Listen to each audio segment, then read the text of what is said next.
Hello everyone, कैसे हो आप सभी लोग। आई होप आप बहुत अच्छे होंगे और अच्छे से तैयारी भी चल रही होगी। सो आज हम करने वाले हैं मंथली एमसीक्यू सीरीज का part 3 for the month of April. अगर आपने इसका पार्ट 2 नहीं देखा है तो आई बटन पे मैंने इसका लिंक ऐड कर दिया है, इस पर क्लिक करके आप वीडियो देख सकते हैं और इस लेक्चर का जो पीडीएफ है वो आपको हमारे टेलीग्राम चैनल पे मिल जाएगा। ठीक है, हम उसे अपलोड कर देंगे। सो चलिए जल्दी से स्टार्ट करेंगे आज का लेक्चर। पहला आपका क्वेश्चन है, the union cabinet has approved the electronics component manufacturing scheme with a total outlay of ₹- crore to make India Atmanirbhar in a electronic supply chain. तो रिसेंटली यूनियन कैबिनेट ने अप्रूव किया है इलेक्ट्रॉनिक्स कंपोनेंट मैन्युफैक्चरिंग स्कीम को, जिसका total outlay आपका है, total budget इसका है 22,919 करोड़ का। ठीक है, तो आंसर यहाँ पे क्या हो जाएगा, ऑप्शन नंबर बी। अब यहाँ पे जो स्कीम है, यहाँ पे बोला गया है कि जो स्कीम है ये अट्रैक्ट करेगी 59,350 करोड़ के इन्वेस्टमेंट को, और इस स्कीम के थ्रू यहाँ पे डायरेक्ट एम्प्लॉयमेंट दी जाएगी 91,600 पर्सन्स को। ठीक है, अब ये जो स्कीम है इसका टोटल टाइम पीरियड कितना है, 6 साल का रहेगा, जिसमें से एक यहाँ पे क्या बोला गया है, 1 साल का गेस्टेशन पीरियड भी यहाँ पे दिया गया है। फाइन। अब अगर हम कंपेयर करें इलेक्ट्रॉनिक्स गुड्स का प्रोडक्शन आपके फाइनेंशियल ईयर 2015 से आपके फाइनेंशियल ईयर 2024 के बीच में, तो 2015 में ये आपका 1.90 लाख करोड़ था। अब ये इंक्रीज होकर 9.52 लाख करोड़ हो गया है। वहीं पे अगर हम एक्सपोर्ट की बात करें इलेक्ट्रॉनिक गुड्स की, तो ये भी आपका बड़ा है। फाइनेंशियल ईयर आपका 2015 में ये कितना था, 0.38 लाख करोड़। अब ये इंक्रीज होकर 2.41 लाख करोड़ ये आपका हो गया है फाइनेंशियल ईयर 2024 में। क्लियर है। अब बात करते हैं कुछ और अप्रूवल जो दिए गए हैं यूनियन कैबिनेट द्वारा। जैसे यूनियन कैबिनेट ने अभी इंक्रीज किया है dearness allowance central government employees का एंड डियरनेस रिलीफ पेंशनर्स का। ठीक है, तो ये आपका यूनियन कैबिनेट ने इंक्रीज किया है 2%, ये आपका बड़ा है। और कब से ये लागू होगा, 1 जनवरी 2025 से ये आपका लागू होगा। ठीक है, सेंटर ने यहाँ पे बोला है 48.66 लाख सेंट्रल गवर्नमेंट एम्प्लॉयज और 66.55 लाख पेंशनर्स जो हैं उनको यहाँ पे 2% का इंक्रीज देखने को मिलेगा over the existing rate of 53% of their basic पे और पेंशन। ठीक है, तो यहाँ पे 2% का इंक्रीज इनको इंक्रीज या बेनिफिट इनको देखने को मिलेगा यहाँ पे। ओके, नाउ इसके अलावा जो यूनियन कैबिनेट है इन्होंने अप्रूव किया है nutrient based subsidy rates for kharif 2025 1 अप्रैल 2025 से 30 सितंबर 2025 तक। ठीक है, तो पहला आपका यहाँ पे बात करेंगे बजटरी रिक्वायरमेंट जो है आपकी of the subsidy for the kharif season. It is estimated कि आपकी रहेगी 37,216.15 करोड़। और इसके अलावा यहाँ पे कैबिनेट ने अप्रूवल दिया है पर केजी सब्सिडी रेट नाइट्रोजन का, फॉस्फोरस का, पोटैश का, सल्फर का। ठीक है, तो नाइट्रोजन का कितना है, ₹43.02, फॉस्फोरस का है ₹43.60, पोटैश का आपका रहेगा 2.38 रुपीज एंड सल्फर का है ₹2.61। नेक्स्ट क्वेश्चन है, the cabinet committee on economic affairs has approved the construction of a dash kilometre long four lane access control greenfield and brownfield Patna Ara Sasaram corridor. तो रिसेंटली जो यूनियन कैबिनेट है इन्होंने अप्रूव किया है construction of a 120.10 kilometre of a four lane access control greenfield and brownfield Patna to Sasaram corridor. ठीक है, तो ये जो कॉरिडोर है ये आपका रहेगा NH119A, जो पटना से स्टार्ट होगा और ये खत्म होगा आपका सासाराम में। ठीक है, इन दी बिहार। और टोटल एस्टिमेटेड कॉस्ट इसकी दी गई है 3,712.40 करोड़ की। फाइन। इसके अलावा एक और यहाँ पे अप्रूवल पास हुआ है आपका, which is inclusion of a Kosi Mechi intra-state link project of Bihar under your प्रधानमंत्री कृषि सिंचाई योजना एक्सीलरेटेड इरिगेशन बेनिफिट्स प्रोग्राम। ठीक है, तो इसके तहत यूनियन कैबिनेट ने अप्रूवल दिया है Kosi Mechi intra state link project का, जिसकी कॉस्ट आपकी है 6,282.32 करोड़ की। एंड ये जो प्रोजेक्ट है ये आपका खत्म होएगा, कंप्लीट होएगा मार्च 2029 तक। ओके, इस प्रोजेक्ट की बात करें तो यहाँ पे एडिशनल इरिगेशन बेनिफिट्स जो हैं वो प्रोवाइड किए जाएंगे बिहार के 4 डिस्ट्रिक्ट के लिए, विच इज अरारिया, पुनेरिया, किशनगंज एंड कटिहार। तो इनको इरिगेशन बेनिफिट्स यहाँ पे प्रोवाइड किए जाएंगे।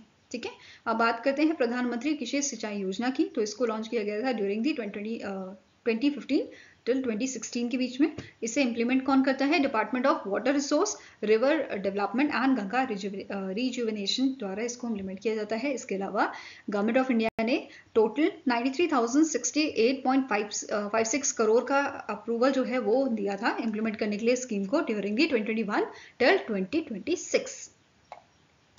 नेक्स्ट अब क्वेश्चन है, which of the following option is correct with respect to PM Modi's visit to Chhattisgarh. तो पीएम मोदी जी का विजिट था आपका छत्तीसगढ़ में, उसी से रिलेटेड आपके पॉइंट है, आपको बताना कौन सा करेक्ट है। ठीक है, पहला स्टेटमेंट क्या बोल रहा है? PM Modi flag off the MEMU main line electric multiple unit train service on the Bhanpur Raipur route via Mandir Hasaud 111 kilometres worth rupees 2690 crore. Next is PM Modi ने फाउंडेशन स्टोन रखा था एनटीपीसी के आपके Sipat super thermal power project stage 3 का in the Bilaspur with an investment exceeding 9,790 crore. Then next is he also laid the foundation stone for the city gas distribution project of a Bharat Petroleum Corporation Limited (BPCL) in a Kora, Surajpur, Balrampur and Surguja district of Chhattisgarh. Then next is he also laid the foundation stone for Visakhapatnam Raipur pipeline project of a HPCL जिसमें आपका 540 kilometres का multi product की ये pipeline रहेगी and with a capacity of 3 million metric tonne per annum worth rupees 2210 crore.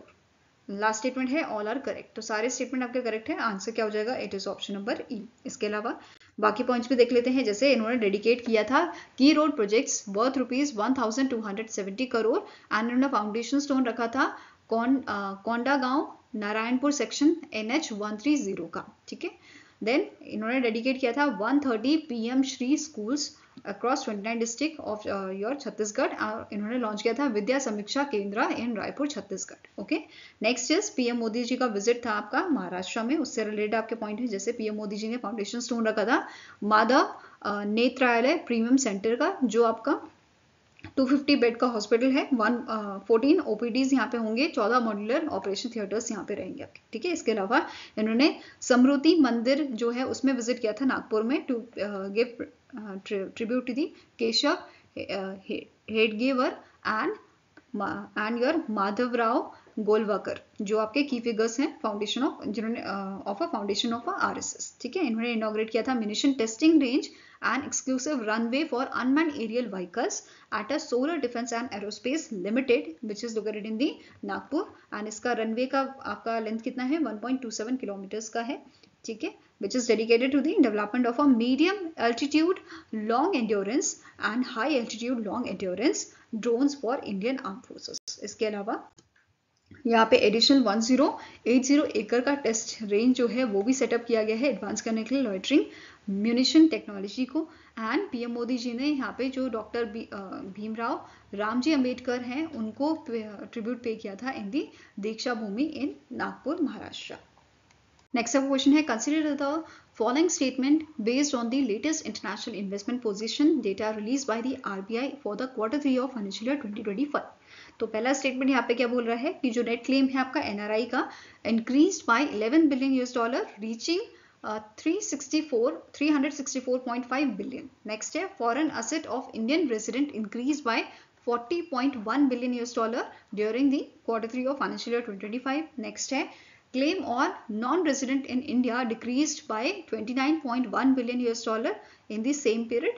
Next है, जो India का current account deficit है it widened slightly to the $11.5 billion which is 1.1% of a GDP during the Q3 of financial year 2024. Then FDI saw a net inflow of $2.8 billion during the Q3 of financial year 2025. तो इनमें से कौन सा statement आपका correct है?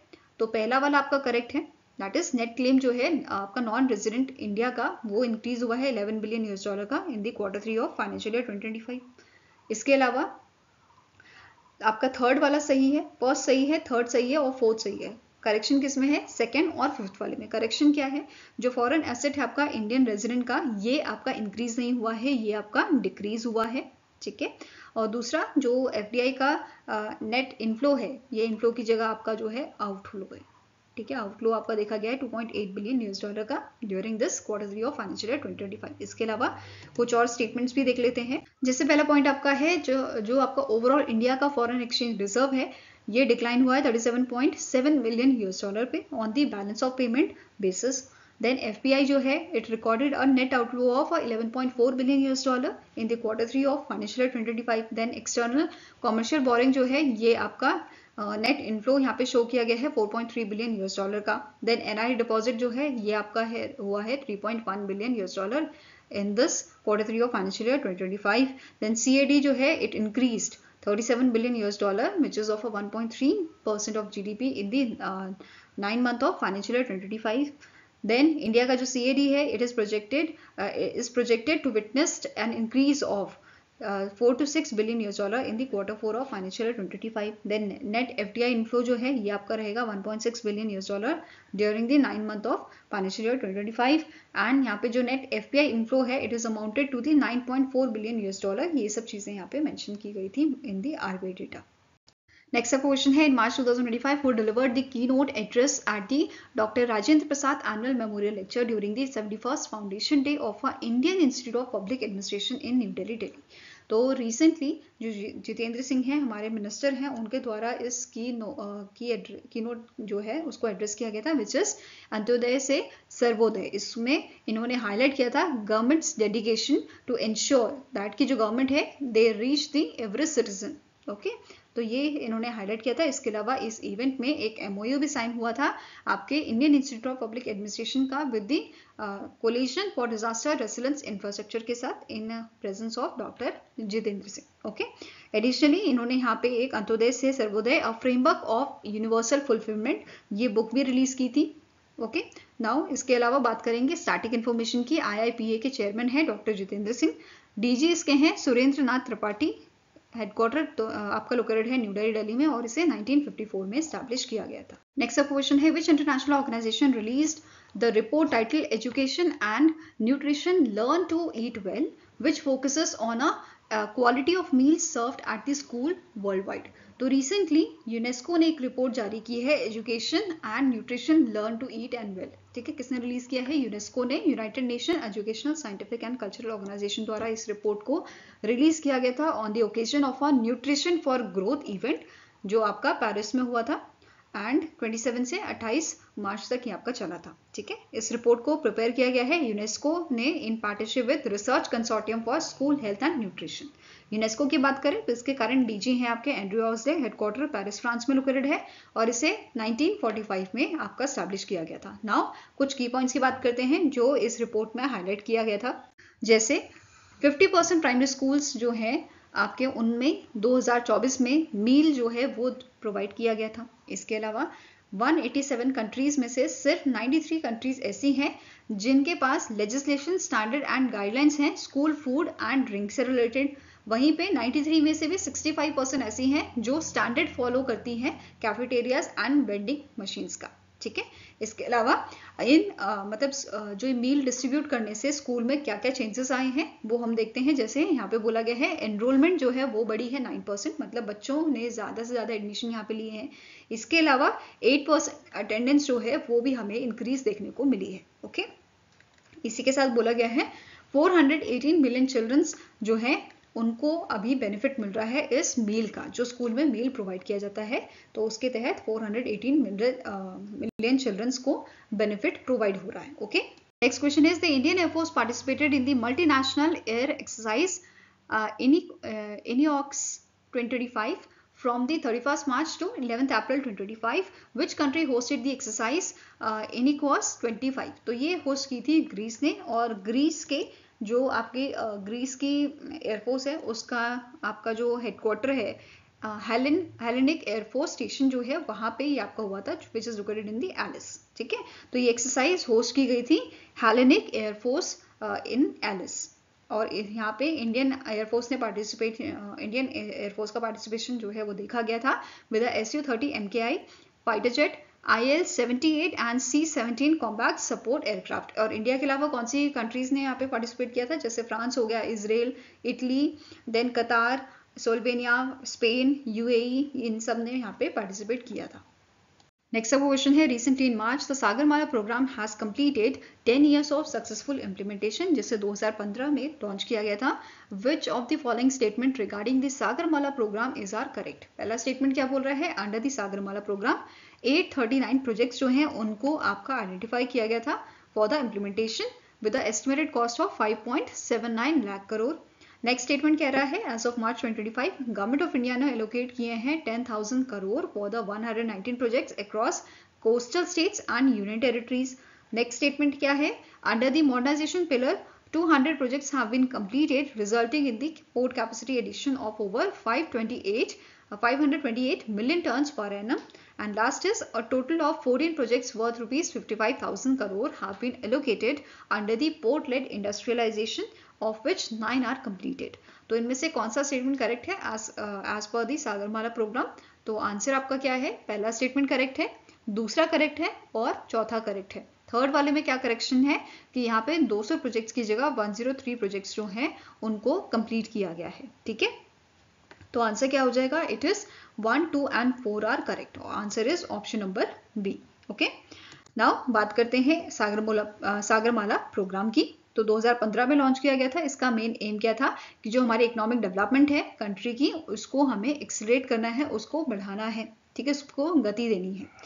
इसके अलावा इसका एक एम था कि हमें लॉजिस्टिक कॉस्ट जो है for domestic and Exim cargo, ये हमें कम करनी है। ठीक है, नाउ जो सागरमाला प्रोग्राम है इसको 5 पिलर में डिवाइड किया गया है एंड 24 कैटेगरी में। ठीक है, 5 पिलर्स क्या क्या है, port led industrialisation, coastal community development, coastal shipping and inland waterways, port modernisation, port connectivity. तो ये 5 आपके पिलर्स हैं सागरमाला प्रोग्राम के, और इनके अंदर फर्दर 24 कैटेगरीज इसमें बनाई गई हैं। ठीक है, अब इस सागरमाला प्रोग्राम को बूस्ट करने के लिए गवर्नमेंट ऑफ इंडिया का प्लान है कि ये इसका 2.0 वर्जन भी जो है आपका लाएंगे with a budget allocation of 40,000 crore. Okay, इसका फोकस किस पे रहेगा, ship building, repair, recycling, port modernisation पे। ओके, इसके अलावा कुछ पॉइंट्स देख लेते हैं। जैसे अभी हमने पढ़ा 839 प्रोजेक्ट्स को आइडेंटिफाई किया गया था इम्प्लीमेंटेशन के लिए, और कौन से इनमें से ऑर्गेनाइजेशन हैं जो प्रोजेक्ट को आपकी इम्प्लीमेंट करती हैं। जैसे आपकी मिनिस्ट्रीज हो गए, central ministries, inland waterways authority करती है, Indian railways, national highway authority of India, state governments and major ports, ये सारे आपके इंप्लीमेंट करते हैं इन प्रोजेक्ट्स को। ठीक है, इसके अलावा टोटल 279 प्रोजेक्ट्स जो हैं जिनका कॉस्ट 2.09 लाख है, they are being implemented under your port connectivity pillar, जिसमें आपके 92 प्रोजेक्ट्स जो हैं कंप्लीट हो चुके हैं। ठीक है, then more than 300 projects worth rupees 26,000 crore under the community development and inland waterways, इनको बेनिफिट, इसकी वजह से बेनिफिट किए हुए हैं 30,000 fisherman and coastal infrastructure. Okay, now achievements की बात करें तो ग्लोबल पोर्ट रैंकिंग की अगर हम बात करें तो इंडिया के 9 पोर्ट्स ऐसे हैं जो अगर वर्ल्ड टॉप 100 पोर्ट्स जो हैं उनमें से इंडिया के 9 पोर्ट्स आपके आते हैं। ठीक है, टॉप 100 में। वहीं पे जो वाइजैक आपका पोर्ट है ये टॉप 20 में आता है आपके। ठीक है, टॉप 20 कंटेनर पोर्ट्स में आता है ग्लोबली। इसके अलावा यहाँ पे बात की गई है सागरमाला स्टार्टअप इनोवेशन इनिशिएटिव को लॉन्च करने की, to foster innovation and entrepreneurship in India's marine sector. Okay, coastal shipping growth की बात करें तो 118% का ग्रोथ यहाँ पे हमें देखने को मिला है लास्ट डिकेड में, लास्ट 10 ईयर्स में, लोअरिंग दी लॉजिस्टिक कॉस्ट जो हमारा एम था, and carbon emission. Okay, inland waterway की बात करें तो 700% सर्ज हमें देखने को मिला है कार्गो मूवमेंट में, easing congestion on a roads and railways. Next up question है, the government of Maharashtra has signed an MOU with Microsoft India to establish 3 artificial intelligence center of excellence in which cities? तो कौन सी cities में आपके 3 AI centers जो हैं आपके artificial intelligence center of excellence आपके जो है माइक्रोसॉफ्ट इंडिया स्टैब्लिश करेगा? तो answer is Mumbai, Pune and Nagpur. ठीक है, कहाँ पे आपके सेंटर स्टैब्लिश किए जाएंगे? मुंबई, पुणे और नागपुर में। ओके, इनके बारे में भी देखेंगे, उससे पहले स्टार्टिंग इन्फॉर्मेशन कवर करते हैं माइक्रोसॉफ्ट इंडिया की। इसके प्रेसिडेंट हैं पुनीत चंदू, हेडक्वार्टर्स का लोकेटेड है हैदराबाद तेलंगाना में, और 1988 में इसकी शुरुआत की गई थी। Now we will talk about these 3 AI centre of excellence. पहला आपका है मुंबई में जो सेटअप किया जाएगा, centre for geo spatial analytics, जिसका काम क्या रहेगा? ये फोकस करेगा satellite imagery and spatial data पे, जो सपोर्ट करेगा गवर्नेंस डिसीजन में, अर्बन प्लानिंग में एंड रिसोर्स मैनेजमेंट में। नेक्स्ट आपका सेंटर ऑफ एक्सीलेंस होगा पुणे में, पुणे का सेंटर फॉर फॉरेंसिक AI। इसका मेन फोकस रहेगा कि हम इंटीग्रेट करें AI को with a forensic science, and ये हमें हेल्प करेगा क्रिमिनल इन्वेस्टिगेशन में, फॉरेंसिक डेटा एनालिसिस में और एविडेंस मैनेजमेंट में। नेक्स्ट है नागपुर का Marvel, which is Maharashtra advance research and vigilance for enforcement of reform laws. अब इसका फोकस क्या रहेगा, ये डेवलप करे AI ड्रिवन गवर्नेंस सॉल्यूशन और स्ट्रेंथन करे एनफोर्समेंट, मॉनिटरिंग और पब्लिक एडमिनिस्ट्रेशन रिफॉर्म्स को। साथ में ही नोट करना है IIM नागपुर ने क्या बोला है, ये कोलैबोरेट करेंगे मार्वल के साथ प्रोवाइड करने के लिए training and capacity building. Okay, next question है the competition commission of India approve the propose acquisition of a certain CCPSB of API holdings by which of the following entities. तो recently CCI ने approval दिया है कि जो 361 है and जो clay pond capital है ये एक्वायर कर सकते हैं आपके जो है स्टेक्स इन दी API होल्डिंग। जो CCPSB है API होल्डिंग्स की, तो उसमें ये आपका जो है स्टेक्स एक्वायर कर सकते हैं 361 and clay pond capital. Okay, next question है which companies parent firm received approval from the competition commission of India for the acquisition of additional voting rights by the certain share holders in 2025। तो कौन सी company की parent firm ने अभी जो है उसको अप्रूवल मिला है किससे, CCI से, for acquisition of additional voting rights. तो answer here is it is Groww. कौन सी कंपनी आपकी है, it is a Groww. Okay, next question है which company collaborated with Tokyo based Infostellar to integrate its ground station antenna into a Infostellar station platform. तो इनमें से कौन सी कंपनी है जिसने कोलैबोरेशन किया है आपकी जापान बेस्ड ऑर्गेनाइजेशन के साथ, इन्फोस्टेलर के साथ। तो answer is option number B, that is Dhruva space द्वारा ये कोलैबोरेशन किया गया है, ताकि जो आपका एंटीना है, जो ध्रुव स्पेस का आपका जो ग्राउंड स्टेशन है एंटीना, उसको आपका जो है इंटीग्रेट किया जा सके इन्फोस्टेलर के प्लेटफॉर्म के साथ। ठीक है, answer is option number B. Now Dhruva space की बात करें, इसके करंट CEO हैं संजय निकेतनी। हेडक्वार्टर्स का लोकेटेड है आपका हैदराबाद तेलंगाना में और 2012 में इसकी शुरुआत की गई थी। नेक्स्ट क्वेश्चन है which state has launch the मुख्यमंत्री महिला उद्यमिता अभियान टू एम्पावर विमेन एंटरप्रेन्योर्स। तो रिसेंटली इनमें से कौन सा स्टेट है जिसने मुख्यमंत्री महिला उद्यमिता अभियान को लॉन्च किया था, ये स्कीम को इन्होंने लॉन्च किया था ताकि विमेन एंटरप्रेन्योर्स को बूस्ट किया जा सके, उनको एम्पावर किया जा सके। ठीक है, तो answer here is option number A, that is Assam ने ये स्कीम आपकी लॉन्च की थी ताकि जो सेल्फ एम्प्लॉयमेंट है उसको प्रमोट किया जा सके अमंग द विमेन्स। ओके, अब यहाँ पे मुख्यमंत्री महिला उद्यमिता अभियान के तहत 3 फेजेस में अमाउंट जो है यहाँ पे प्रोवाइड किया जाएगा।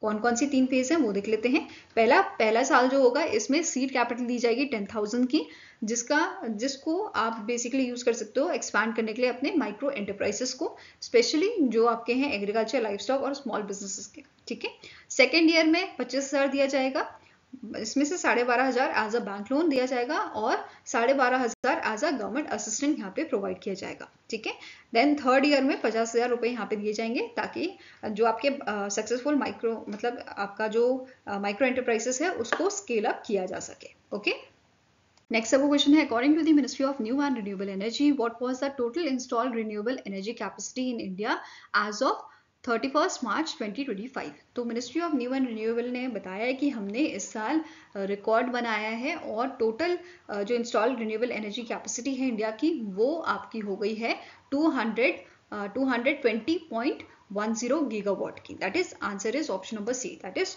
एज ऑफ 31 मार्च 2025 हमारी जो कैपेसिटी है वो हो गई है 220.10 गीगावाट और फाइनेंशियल ईयर 2025 में अभी तक हमने 29.52 गीगावाट की एडिशनल कैपेसिटी जोड़ी है। ठीक है, नाउ अगर हम बात करें रिन्यूएबल एनर्जी हाइलाइट्स की, तो इसके अंदर आपका सोलर एनर्जी की बात करेंगे सबसे पहले, जिसमें फाइनेंशियल ईयर 2025 में जो कैपेसिटी ऐड हुई है इट इज 23.83 गीगावाट, जो आपकी अगर हम कंपेयर करें फाइनेंशियल ईयर 2024 से तो ये 15.03 गीगावाट थी, अब इंक्रीज हो गई 23.83 गीगावाट हो गई है। अगर बात की जाए टोटल इंस्टॉल कैपेसिटीज की तो ये इंक्रीज होकर 105.65 गीगावाट हो गई है। इसमें से जो आपका रूफटॉप सोलर है ये आपका 17.02 गीगावाट हुआ है और हाइब्रिड प्रोजेक्ट कंपोनेंट जो है ये 2.87 गीगावाट है। तो ये सब इंक्लूडेड है आपकी इस टोटल इंस्टॉल कैपेसिटी में। वहीं पे विंड एनर्जी की बात करें तो फाइनेंशियल 2025 में 4.15 गीगावाट का इसमें कैपेसिटी एडिशन देखने को मिला है और टोटल इंस्टॉल कैपेसिटी आपकी 50.04 गीगावाट की देखने को मिली है। देन बायो एनर्जी की बात करें तो इसकी टोटल कैपेसिटी आपकी कितनी है 11.58 गीगावाट की। देन नेक्स्ट आता है स्मॉल हाइड्रो पावर की, तो टोटल इंस्टॉल कैपेसिटी इसकी है 5.10 गीगावाट की एंड 0.44 गीगावाट जो है ये अंडर इम्प्लीमेंटेशन आपका है। ओके, नेक्स्ट अब क्वेश्चन है according to the ministry of railways how many railway locomotives were produce in India during the financial year 2025।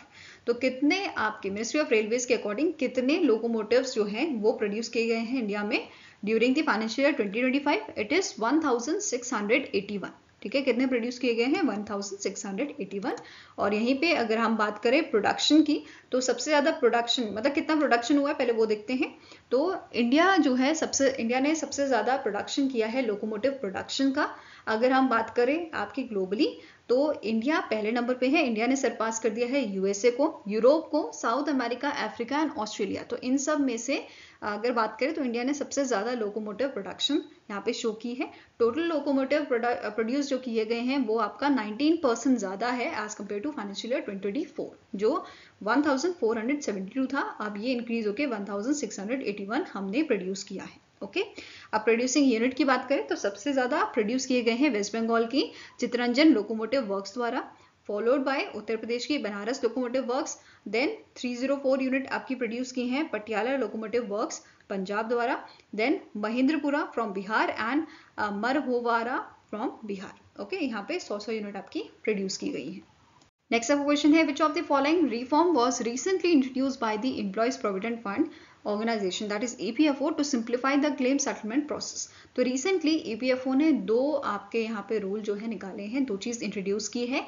तो उस चीज के बारे में आपका क्वेश्चन है। पहला क्वेश्चन देख लेते हैं। इस क्वेश्चन के अकॉर्डिंग जो ईपीएफओ है इन्होंने क्या बोला है, इन्होंने रिमूव कर दिया है requirement to upload the cheque leaf और attested bank passbook for online claim. तो ये चीज इन्होंने की है। और दूसरी चीज क्या की है, ईपीएफओ ने एलिमिनेट कर दिया है requirement of a employer approval after a bank verification. तो ये चीज इन्होंने हटा दी है। तो दो चीज हटा दी है। एक तो यहाँ पे अब अपलोड करने की जरूरत नहीं पड़ेगी चेक लीफ या अटेस्टेड बैंक पासबुक को, ठीक है, ऑनलाइन क्लेम्स के लिए। और दूसरा कि इन्होंने जो अप्रूवल होता था एम्प्लॉयर से लिया जाता था बैंक आफ्टर बैंक वेरिफिकेशन, तो वो चीज़ अब हटा दी है। ठीक है, इसके अलावा अब बात करते हैं ईपीएफओ की। तो इसे 1952 में स्टैब्लिश किया गया था। करंट इसके सेंट्रल प्रोविडेंट फंड कमिश्नर जो है इनका नाम क्या है, रमेश कृष्णमूर्ति। हेडक्वार्टर्स का लोकेटेड आपका न्यू दिल्ली में। नेक्स्ट अब क्वेश्चन है Indian navy sign a project sanction order under the make one category with which company for the design and development of a 6 megawatt medium speed marine diesel engine। तो recently इनमें से कौन सी organisation है जिसके साथ Indian navy ने आपका agreement sign किया है, ठीक है, डिजाइन और डेवलप करने के लिए आपका 6 megawatt medium speed marine diesel engine को? तो आंसर है is option number B, that is Kirloskar oil engine limited जो है ये आपका जो है इसके साथ अग्रीमेंट साइन हुआ है 270 करोड़ का, ठीक है, ताकि यहाँ पे बेसिकली जो हम इंजन्स इंपोर्ट करते हैं वो चीज कम हो जाए, वो रिड्यूस हो जाए। ओके, नेक्स्ट क्वेश्चन है which ministry has launch the water resource census application and portal and the web-based reservoir storage monitoring system in April 2025। तो रिसेंटली मिनिस्ट्री ऑफ जल शक्ति द्वारा लॉन्च किया गया था इस ऐप को, ठीक है, water resource census application and portal और web based reservoir storage monitoring system को, ठीक है। तो इन्हें किसने लॉन्च किया था, मिनिस्ट्री ऑफ जल शक्ति द्वारा इसको लॉन्च किया गया था। अब बात करते हैं ऐप और पोर्टल की। तो इसका काम रहेगा कि कंडक्ट करना है नेशन वाइड वाटर सर्वेज जो है वो कंडक्ट किए जाएंगे, जैसे आपका 7th minor irrigation census and 2nd census of water bodies जो है वो डिजिटली आपकी कंडक्ट की जाएंगी। वहीं पे web based reservoir storage monitoring system का काम क्या रहेगा, इसे डिजाइन किया गया है ताकि ये मॉनिटर किया जा सके, मतलब लाइव स्टोरेज डेटा जो है उसको मॉनिटर किया जा सके for the 161 major reservoir across India. Next question है which ministry release the report title how does climate change impact women and children across agro ecological zone. तो कौन सी मिनिस्ट्री ने यहाँ पे एक रिपोर्ट रिलीज की है जो कहती है how does climate change impact women and children across agro ecological zone. तो it is release by your ministry of women and child development. और इस रिपोर्ट के तहत यहाँ पे क्या बोला गया है, जो वुमेन एंड चिल्ड्रन है ये हाई रिस्क ऑफ डेथ जो है फेस करते हैं as compare to main.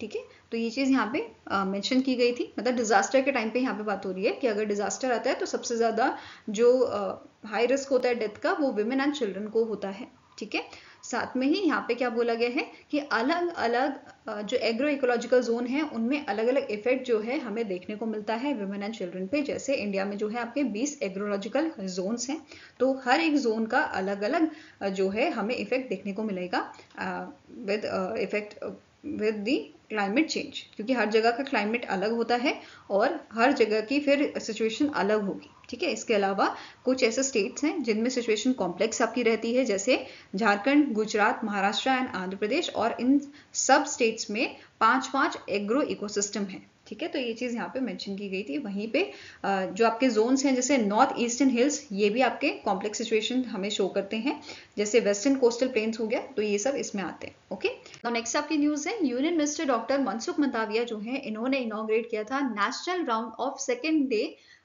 To-day विकसित भारत यूथ पार्लियामेंट फेस्टिवल। और इस फेस्टिवल में इन्होंने अवार्ड जो हैं वो दिए थे, जैसे नेशनल यूथ अवार्ड इन्होंने प्रेजेंट किया था 2021-22 एंड 22-23 का, एंड विकसित भारत यूथ पार्लियामेंट अवार्ड यहाँ पे इन्होंने कन्फर्ड किए थे। ठीक है, अगर नेशनल यूथ अवार्ड की बात करें हम 2021-22 की, तो इनमें नाम आता है आपका अक्षित बंसल, आयुष त्रिवेदी, दिवेश शर्मा, हरमनजोत सिंह, महेंद्र मीना, मन्नत कौर, राहुल राजपूत, देन सुनियाना गुप्ता, विनायक बहादुर, राजकुमार एंड सुमित का। ठीक है, वहीं पे अगर हम बात करें 2022-23 की, तो इसमें इंडिविजुअल कैटेगरी में मोहित शर्मा, जोना ज्वेल फ्रॉम केरला, चेतन उपाध्याय फ्रॉम दिल्ली, मेघना मूर्ति जी, देन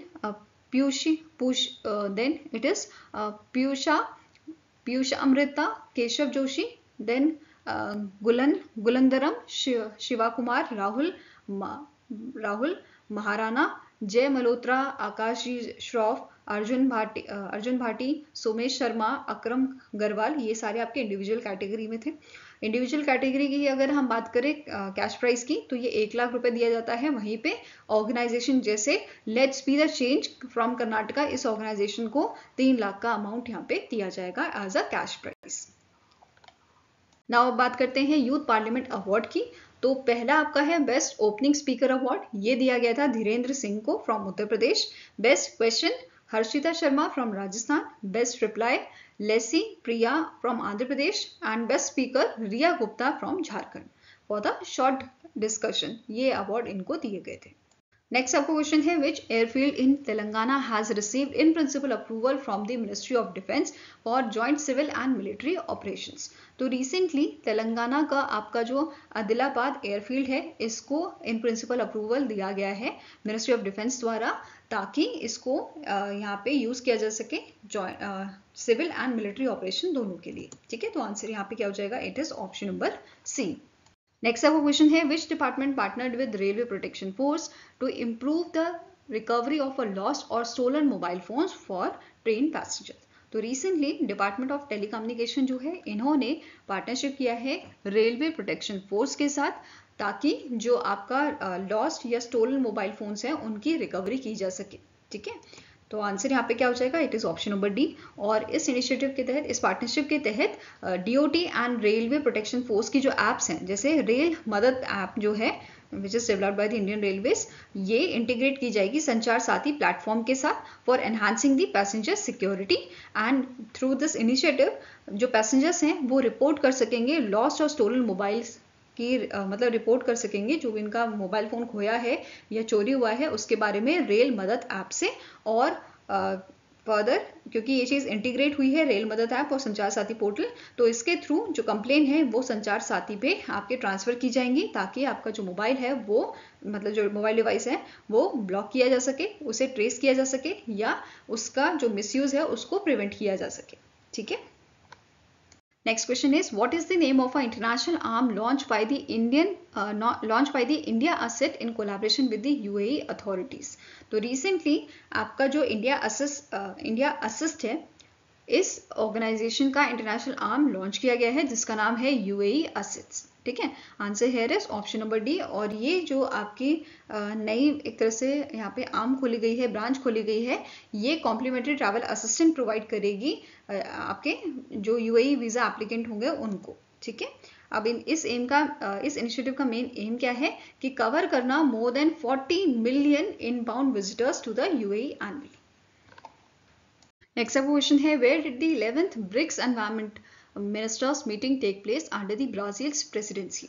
तो ब्रिक्स की प्रेसिडेंसी अभी ब्राजील के पास है और ब्रिक्स की 11th एनवायरमेंट मिनिस्टर्स मीटिंग कहाँ पे हुई थी? ये ब्राजील की कैपिटल में हुई थी, ब्रासिला, जो ब्राजील की कैपिटल है वहाँ पे ये आपकी हेल्ड हुई थी। ठीक है, अब जो मीटिंग थी it is focused on enhancing the corporation among your global south nation in promoting the inclusive and sustainable governance. और इस मीटिंग में इंडिया को लीड किसने किया था? अमनदीप गर्ग जो हैं वो उन्होंने इंडियन डेलीगेशन को लीड किया था इस मीटिंग में, जो आपके एडिशनल सेक्रेटरी हैं ministry of environment, forest and climate change के। ओके, इसके अलावा इंडिया ने यहाँ पे ब्रिक्स नेशन को एक तरह से रिक्वेस्ट किया था कि वो एकजुट हो on the Baku to Belem road map और ये एनुअली सिक्योर करे 1.3 trillion US dollar annually in climate finance for nationally determined contribution.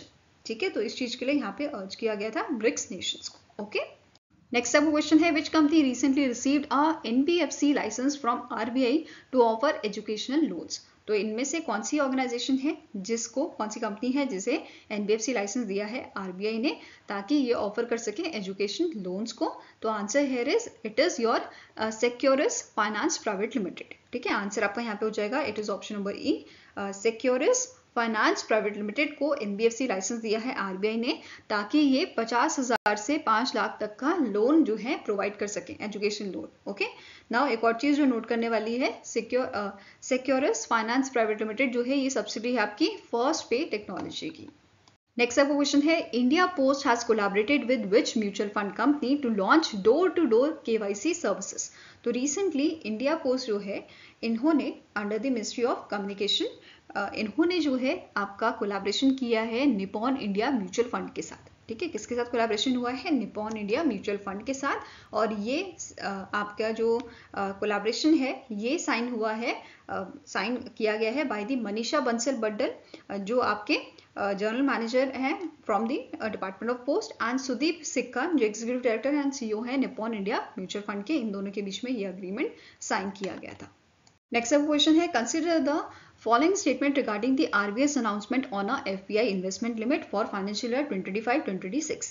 तो पहला स्टेटमेंट है, FPI investment limit in central government securities remain at 6%. Next statement is, the FPI cap for the state development loans is set at a 5%. Then foreign portfolio investments can invest up to 15% in a corporate bond. तो आपको बताना है कौन सी statement इसमें से correct है।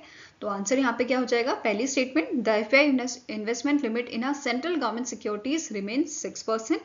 Then foreign portfolio investors जो हैं ये इन्वेस्ट कर सकते हैं 15% इन अ कॉर्पोरेट बॉन्ड। वहीं पे SGL की अगर बात करें स्टेट डेवलपमेंट लोन की तो ये आपकी है 2%। तो आंसर क्या हो जाएगा? First and third only. ठीक है, तो answer is option number C, that is first and third statement are correct. Okay, अभी जो रिसेंटली RBI ने जो है सेम रखी है FPI की कैप्स। ठीक है, जैसे गवर्नमेंट सिक्योरिटीज जो है इसकी 6% रखी है, वहीं पे जो स्टेट गवर्नमेंट सिक्योरिटीज है इसकी 2% है और 15% रखी गई है आपकी कॉर्पोरेट बॉन्ड की। तो ये चीज इसमें कोई चेंज नहीं किया गया है, जैसे पहले थी वही अभी रखी गई है। इसके अलावा जो जनरल इन्वेस्टमेंट लिमिट है आपकी गवर्नमेंट सिक्योरिटीज की ये सेट की गई है ₹2.79 trillion for April to September 2025 and 2.89 trillion रखी गई है आपकी अक्टूबर से मार्च तक की। ठीक है, वहीं पे कॉर्पोरेट बॉन्ड्स की बात करें तो ये रखी गई है 8.22 ट्रिलियन अप्रैल से सितंबर तक की एंड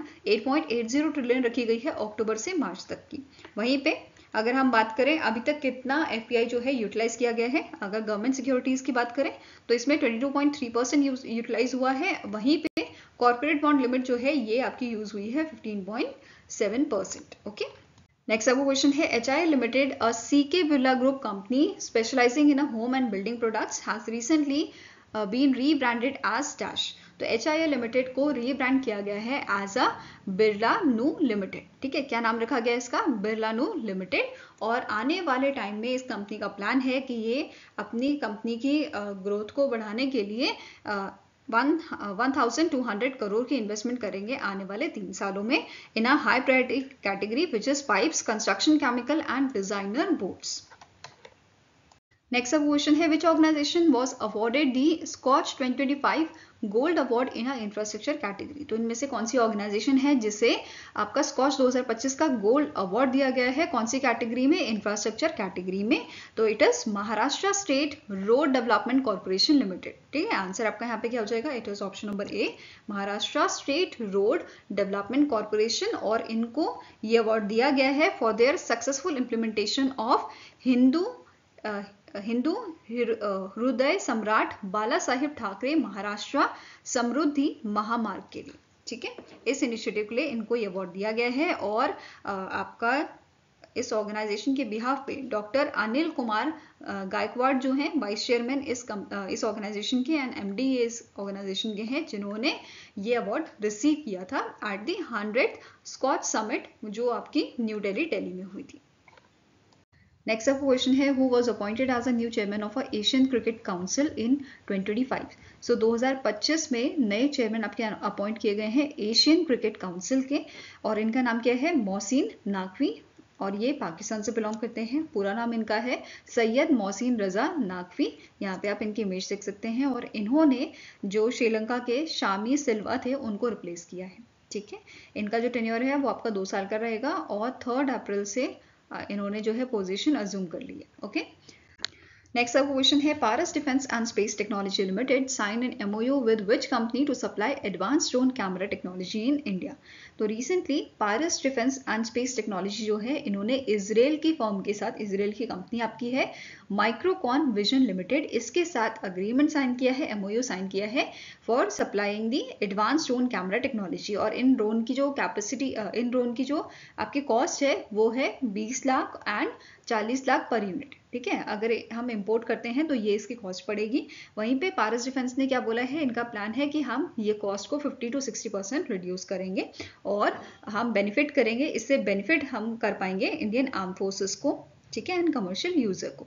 इसी के साथ एक चीज नोट करनी है कि इंडिया का जो ड्रोन मार्केट है ये आपका 17% ग्रो करेगा 2029 तक। ओके, नाउ स्टैटिक इन्फॉर्मेशन की बात करेंगे। Paras defence and space technology limited जो है इसके कारण MD आपके हैं मुंजल शरद शाह। हेडक्वार्टर लोकेटेड है मुंबई महाराष्ट्र में और 2009 में इसको इनकॉर्पोरेट किया गया था। नाउ नेक्स्ट बात करेंगे नेशनल एंड इंटरनेशनल डेज की। पहला आपका है international transgender day of visibility जिसको 31 मार्च को ऑब्जर्व किया जाता है और पहली बार इसको 2009 में ऑब्जर्व किया गया था। ओके, इसके अलावा एक और इसी से रिलेटेड आपका डे है ट्रांसजेंडर डे ऑफ रिमेम्बरेंस या international transgender day of remembrance जो 20 नवंबर को ऑब्जर्व किया जाता है और इसकी शुरुआत 1999 में की गई थी। ओके, नेक्स्ट बात करेंगे वर्ल्ड ऑटिज्म अवेयरनेस डे की। इसको ऑब्जर्व किया जाता है 2 अप्रैल को। 18वां एडिशन इसका 2025 में हमने ऑब्जर्व किया है और पहला ऑब्जर्वेंस इसका था 2008 में। ठीक है, 2025 की आपकी थीम क्या थी? Advancing neuro diversity and US sustainable development goal. Okay, next आता है raising day of army medical corps जिसको 3 अप्रैल को ऑब्जर्व किया जाता है और इसका रेजिंग डे कौन सा नंबर का था ये? तो 261st रेजिंग डे ये था। ओके, नेक्स्ट बात करेंगे इंटरनेशनल चिल्ड्रन बुक डे की। तो ये 2 अप्रैल को ऑब्जर्व किया जाता है जिस दिन बर्थ एनिवर्सरी होती है हैंस क्रिस्टीन एंडरसन जो आपके डेनिश ऑथर थे जिन्हें फादर ऑफ मॉडर्न फैंटेसी भी कहा जाता है। ठीक है, this international children's book day is supported by the UNESCO's body mind and wellness club. ठीक है, इसने इसे सपोर्ट किया था।